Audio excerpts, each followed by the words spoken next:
তো বন্ধুরা নমস্কার, তোমরা সবাই কেমন আছো? আশা করি ভালো আছো। আমি ভালো আছি। তো দেখো দুপুরবেলা বাবা আর মেয়ে মিলে ঘুমিয়ে পড়েছে। তো আমি একটু ভিডিও করতেছি টুকটাক, আর আমার ভাসতে এসেছে কার্টুন খেলতেছে না দেখতেছে জানি না। আর আমার হচ্ছে ছোট্ট দেওর, দেখো মানে মৌসুমি ওকে দেওয়া হয়েছে। মৌসুমি কি সুন্দর করে খাচ্ছে, আমি যেই ডাকলাম এবার একটু তাকাইলো আবার খাচ্ছে। একটা মৌসুমি পুরোটাইও খেয়ে নিল, আর আমার মেয়ে তো কিচ্ছু খাইতে চায় না। দেখো খাচ্ছে একা একাই কত সুন্দর করে। পাশে ঠাকুমা শ্বশুরি বসে আছে, ওকে ছেলিয়ে দিচ্ছে আর ও খাচ্ছে। আমি ডাকতেছি তাই টুকটুক করে দেখতেছি। এর নাম হচ্ছে আয়ুষ, নামও আয়ুষ কামও আয়ুষ।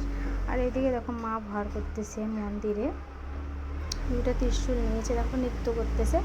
আর যে মাকে দেখা যাচ্ছে মানে মূর্তি মা, এটা হচ্ছে মা শীতলা। আর বাকি দেবতারা ওইদিকে আছে, আমি ওইদিকে যেতে পারছি না। আর লোকজন এসেছে, লোকজন এখানে বসে আছে, যার যার কি দরকার শেষে দরকার এসেছে। বাবা ঢাক বাজাচ্ছে আর আমি এই যে ফুলের গাছ টাছগুলো একটু মানে দেখাচ্ছি সবাইকে। আমি একদম উঠান থেকে করতেছি, মানে ওইদিকে যাইতে পারতেছি না। তো এই যে এখন দেখো কত সুন্দর, কিন্তু এটা কিন্তু সত্যি, কেউ আর কি ভাবো না, অবহেলা করো না। তো সবাই পাশে থাকো, সবাই ভালো থাকো, সুস্থ থাকো। এই তো ভক্তরা বসে গেছে, এখন এক এক করে দেখবে আর কার কী সমস্যা সেটা বলবে।